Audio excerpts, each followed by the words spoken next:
في ناس هتبقى معايا في اللي انا بقوله دوت، وفي ناس هتبقى ضد الكلام اللي انا بقوله، بس الكلام ده عقلاني شويه.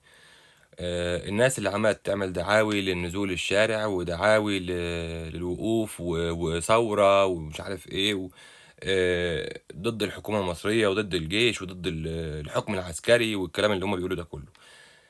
انت حر، انت حر، انت تدعم مين وضد مين والكلام ده كله. انا ما بحبش اتكلم في سياسة، بس حاجة واحدة بس اللي انا عايز اتكلم فيها: خاف على البلد. خاف على البلد ازاي؟ انت لما تنزل الشارع وتحرض الناس ان هي تنزل الشارع وتحرض الناس ان هي تعمل ثوره. ثوره على مين؟ ثوره على مين؟ ثوره ليه؟ ثوره علشان الناس مستوى المعيشه بتاعها بقى مش كويس. طيب ماشي، الكلام ده مظبوط، مستوى المعيشه بتاع الناس بقى مش كويس. هات لي دوله زي الهند. دوله زي الهند النهارده عندهم المستوى الاجتماعي بتاع الناس او مستوى المعيشه بتاع الناس مش احسن حاجه، بس في غني وفي فقير، والكلام ده بقى في كل مكان في العالم النهارده. طيب، دولة زي الهند النهاردة بقت من أقوى الدول حربيا وعسكريا واقتصاديا، وبقت بتصنع عربيات وطيارات وأسلحة وكل حاجة بقت هي اللي بتصنعها. احنا بنتكلم دلوقتي على حتة زي مثلا مصر. مصر النهاردة بقى التطور اللي حصل فيها في الآخر 10 سنين اللي فاتوا احنا شايفينه كلنا، محدش ينكره. المستوى المعيشي بتاع الناس قل والحاجة غلت. ده مش في مصر بس، ده بقى في كل حتة في العالم، مش في مصر بس. فاحنا بنتكلم دلوقتي في نقطة واحدة بس، اللي هي ايه؟ الناس اللي بتحرض الناس، يعني الناس بتعمل، تقول بقى عليهم اخوان، تقول عليهم معارضين، تقول عليهم ايا كان انت بتقول ايه. هي نقطة واحدة: انت بتدعم الناس وبتشجعهم وبتحرضهم ان هم ينزلوا الشارع ويعملوا ثورة. طيب، ليه ما يبقاش الموضوع ده بطريقة محترمة؟ لو انت عاوز تعارض، لو انت عاوز تعمل الكلام اللي انت بتقوله ده كله، روح يا باشا جمع الناس اللي انت عاوزها واعمل حزب، وخلي الحزب دوت زي اوروبا وزي الدول النظيفه اللي احنا نعرفها دي. يعني انا مثلا دلوقتي في المانيا، لما يبقى في حد مش عاجبه نظام الحكومه ما بينزلش الشارع يعترض ويعمل مظاهرات ويكسر ويعمل. وده اللي انا رافض بسببه الناس تنزل الشارع. الناس بتنزل الشارع لو انت ليك فكره وليك راي وعاوز توضحه، هيتحط في وسط الناس اللي لها رأي سلمي، لها رأي كويس عايز يتنفذ. بتلاقي في ناس تدس في وسطهم وتخش في وسطهم للتخريب وللخراب. لا، احنا مش عاوزين خراب، احنا مش عاوزين بهدله، مش عاوزين الناس تتعب اكتر من كده. ومحدش عنده استعداد ان هو ينزل الشارع، ومحدش عنده استعداد ان هو ينزل في مواجهه الجيش والشرطه. وما عادش حد عايز الكلام ده، مش عايزين الكلام ده. احنا عاوزين البلد تفضل مستمرة على المنهج اللي هي ماشية عليه في تطوير. مصانع بتنزل تفتح في مصر، شركات بتفتح في مصر. مصر النهاردة بقى بتصدر كل حاجة تتخيلها. يعني أنا أول مرة النهاردة أشتري من سوبر ماركت هنا في ألمانيا فراولة مكتوب عليها إن هي جاية من مصر. فدي حاجة تفرحني، ودي حاجة تسعدني إن مصر بقت بتعمل حاجة زي كده. مصر بقت سوقها مفتوح للعالم كله. الأول أيام مثلا عهد مبارك كانت المنتجات المصرية أو الخضار والفاكهة والكلام ده كانت ممنوع إن يصدر لأوروبا بسبب المسرطنات اللي كانوا بيستخدموها، الكيماويات والحاجات اللي زي كده. النهاردة لا، في منتجات بتيجي من مصر بتخش أوروبا، حاجة حلوة. فاحنا عايزين ده يمشي على نفس المنهج ده، احنا عايزين مصر تمشي على نفس الريتم اللي هي ماشية عليه وتكمل وتبقى احسن وافضل.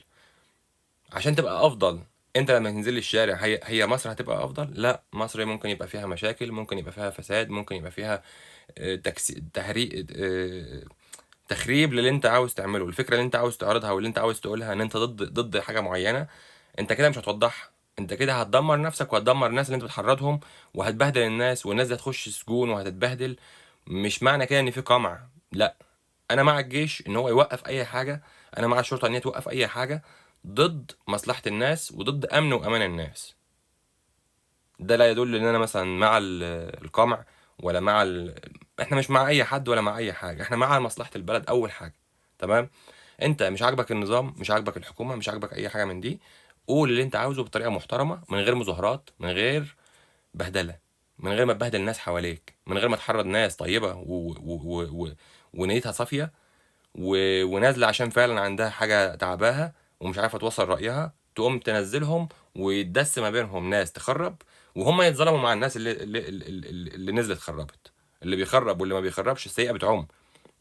فالحل الافضل ايه؟ لو انت عندك فكره وعايز تخليها بطريقه محترمه توصل، لا، تجمع الناس دي وتشوف مين المفكرين اللي فيهم والمحترمين اللي فيهم اللي ينفع يعتمد عليهم ان هم يقولوا رايهم، وتوصل لهم الفكره دي، وتجمع الناس دي وتعمل لهم حزب سياسي طبيعي خالص، مسموح لك انك تعمل حزب في مصر،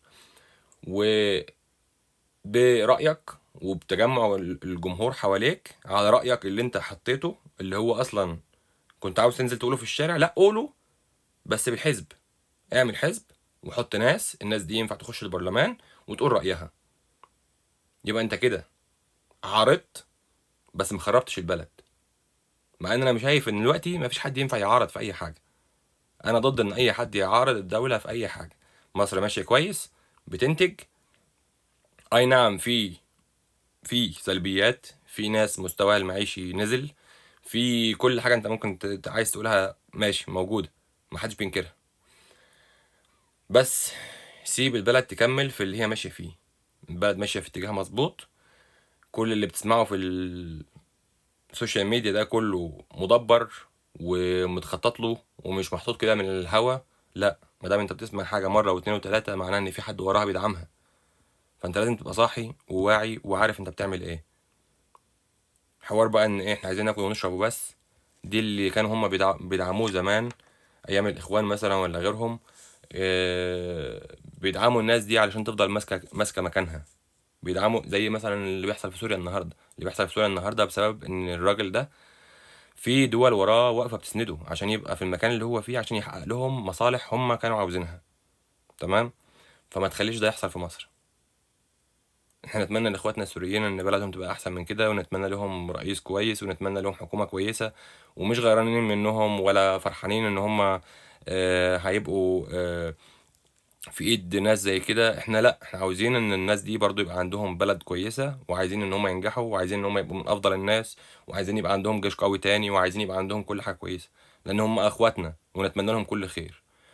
بس ما تحاولش انك تشبك الدنيا في بعضها وتعمل بالونة وتفرقع في الكل. لا، بالعقل وبالهداوة، كل حاجة بالراحة. عاوز تعارض، عارض بطريقة محترمة وحط رأيك في المكان الصح. رغم ان انا شايف ان مفيش حاجة ينفع تعترض عليها، كل حاجة ماشية كويسة، كل حاجة ماشية صح. انت عاوز تعمل زي ما الهند عملت. الهند يا باشا بدأوا يعلموا ناسهم برمجة، التصميمات، كل حاجة على النت بتتعمل. كل الوظائف اللي ممكن تعملها على النت بقوا الهند أشطر ناس فيها. فاللي اتعلم الكلام ده من نفسه، مش الحكومة اللي عملت له، مش الحكومة اللي قالت له تعالى اقعد وكل واشرب وانت نايم. لا، في الهند مثلا، بقول لك مثل، اللي اتعلم هو اللي بيعرف يعمل، مش مستني حد يعمل له. انما انت في مصر عشان اتربيت على ايام مبارك ان الحياه كانت سهله والدولار كان حلو والدنيا كانت رخيصه ومش عارف ايه، خلاص الوضع ده اتغير في العالم كله، ما بقاش في مصر لوحدها. فانت عاوز تعيش، عاوز تعيش صح، طور من نفسك انت، علشان انت النهارده بتنافس في العالم كله. العالم كله بقى مفتوح، كل الوظائف بقت موجوده على الانترنت. فانت عاوز تعيش كويس، اتعلم حاجه على الانترنت واشتغل. انما تستنى في البيت وتقول اصل انا عايز اكل واشرب والحكومه دي مسؤوله عن كده، لا الحكومه مش مسؤوله عن كده. انت مسؤول عن نفسك، انت مسؤول ان انت تطور. النهارده لما تشوف ناس مهربه فلوس لدول عربيه حوالينا عشان تروح تستورد مثلا موبايلات، والحكومه تنزل قرار ان الموبايل دوت لازم يتحط عليه جمارك، وانت تتضايق، يبقى انت فيك حاجه غلط. انت المفروض تبقى مبسوط من حاجه زي كده، لانك انت ما كنتش بتعمل كده. انت ما كنتش بتهرب فلوس، انت عايز تنزل تليفون هديه ليك ولا للعيال ولا مش عارف ايه. معلش، معلش احنا نستحمل. بس وقفنا من الناحيه التانية تهريب كان بيخسر البلد مليارات. فنفوق ونفهم ليه اللي بيحصل دوت، وهل الحكومة نزلت قرار زي دوت هباء، ولا نزل عشان فعلا كان في مصيبة بتحصل. لا، نعل نعل نعل ونفهم الدنيا ماشية ازاي. مش نسمع اي كلمتين من هنا على اي كلمتين من هنا ونمشي مع الهوجة وخلاص. بس لو حد عنده اي رأي في اي حاجة يقدر يكتب لي في الكومنتات ونتكلم مع بعض، ما فيش مشكلة. مع اني ضد الكلام في موضوع السياسة، لكن اللي بيحصل زاد عن حدوده، زاد عن حدوده وخلاص بقى. يعني بقت الناس مش عارف اقول ايه والله، بس يعني كل واحد يخلي باله بقى من اللي بيحصل ده، ما تسمعش وتمشي مع الهوجة وخلاص. يلا سلام.